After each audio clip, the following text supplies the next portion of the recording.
Okay, so I am here with the foundation members of the Human Design Aligned Living course, and we're just starting to look at the powers of the planets and the influence that they bring to us. So the sun and the earth are the largest influence on our life. They say it's about 70% that they bring to our innate flavoring as the neutrinos fly through the sun and the earth. Obviously, the earth is going to give us the most connection because it's so close to us, and then the sun is the next closest thing that has the greatest influence over us, and then we move through the moon, the nodes, and then the planets. The sun will give us our core expression. It's literally what radiates from us. So our core expression will radiate from us, and as we pull out the different gate names, so for example, my sun gate for my personality is gate 54, which is ambition. And so ambition radiates through me naturally and consistently. My earth gate is gate 53, which is a steady pace or beginnings, and it always makes me laugh. So starting new things is my foundation. I'm like, well, that explains a lot about, and anyone that knows me will go, well, of course, that makes sense for you. Does that explain all my shiny object syndrome people that come to me? It may not explain all of them. It certainly gives an explanation for my connection to shiny objects. Then on the design side for the sun and the earth, we'll see a slightly more unconscious element on the design side. So the personality generally will resonate reasonably easily, and it's what we know of ourselves. And then the design side is a little bit more unconscious. And it's one of those things where I will say something about that side and people are like, oh, of course. And I'm like, really? Like it brings me up because it's in my unconscious. It's less easy for me to see it, but it's really easy for other people to see it. Mm-hmm. So my core expression from the sun is endurance and continuity.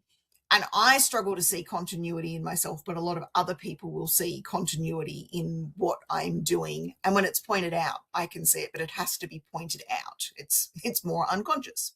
Mm. And then the earth, for me, the stability and grounding comes from increasing growth. So there is this innate drive within me for learning and growth and development.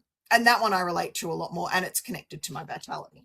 So they're the top 4 gates, and they will form our incarnation cross. What we're going to dive into today are the moon, the nodes, the Mercury, Venus, etc.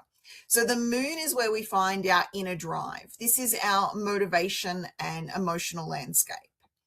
Our north node is our future direction. It's what we're evolving towards, what we're drawn towards, what we're seeking in some ways, but it's what we'll crave in some other ways.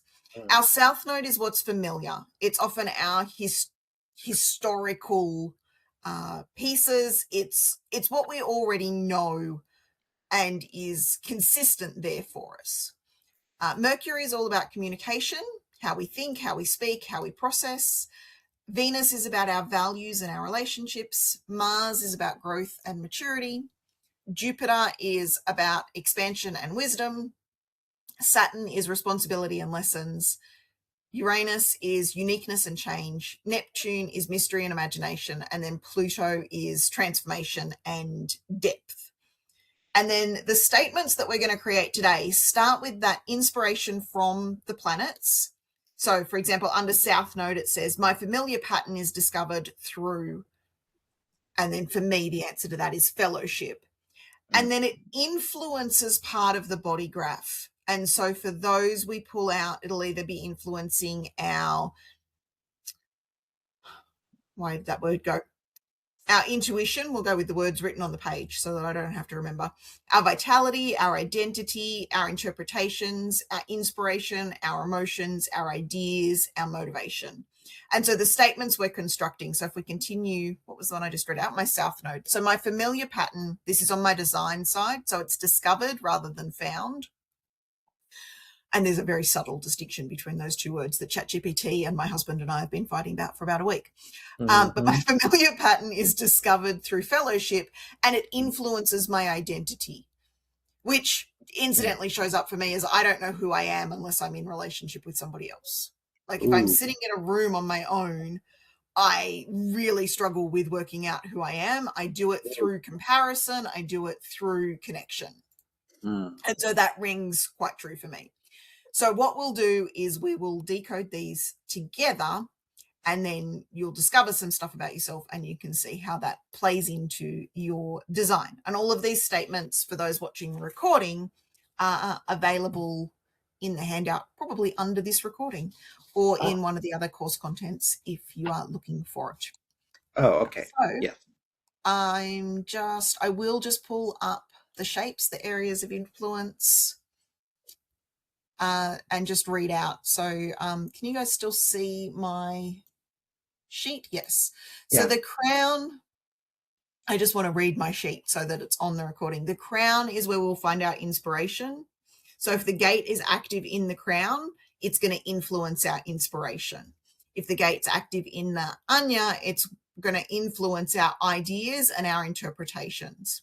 Interestingly, this morning, as a side note, hello SideQuest, hello new thing. Someone asked about Donald Trump's chart. And I'm not a huge fan of reading other people's charts, because what we see as the essence doesn't necessarily give us the expression, because between the essence and the expression is our experiences and our conditioning. Yeah. What I found fascinating in Donald Trump's chart, though, there were many things, but one of them was that he has gate 17, which is fixed opinions. And it is defined for him and the opinion, and so that will influence his interpretations, but he's going to be less receptive to hearing other people's interpretations. And based on what we see of Trump, that feels to resonate. There were other things that come through Obvious conditioning. So I found that fascinating. So the annual is where we'll uncover ideas and find out our own interpretations. The throat is about manifestation and communication. One of the epiphanies that came to me this week, and it's maybe obvious for others, because the throat, I often think of communication, and it's really easy for me to see how the throat is communication. What I realized is that manifestation is our communication with the universe. And so those two became very intrinsically linked in my mind. And it was the first time that insight really sort of fell into place, that the reason our throat is the center of manifestation is because it is our communication with the universe. So it's our communication with ourselves, with others, and with the greater world, community, environment that brings in the manifestation.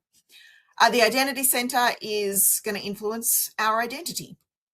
The ego will influence our motivation and intentions. The solar plexus will influence our emotions, and more than our emotions, our emotional processing, the way in which we navigate an emotional landscape. The sacral is where we'll find our life force and vitality. The root is where we find our impulses. And then the spleen is housing our intuition, instinct, and insights. And just as one other weird insight into my chart that I think Vanessa will get a good giggle out of, when I was going through and writing out the statements, it's like this influences this influences this. On my personality, there are 4. So this is my predominant, but there are 4 that are influencing my impulsivity. And I'm like, well, that answers a lot about me too, and my desire to just jump in and do new things. So you'll end up with 26 statements from this process. Whether we get to all of them today, but we'll end up with quite a few, and I'll give you the formula of how to work it out so you can play with it. So if you're watching the recording, have fun with it, share in the community, come and explore. If you need help decoding what you discover, then please ask questions. That's my favorite bit, is helping decode, helping translate, helping it all make sense. And we will see you in the community. And when I can find the stop button, we'll stop the recording and we'll dive into it.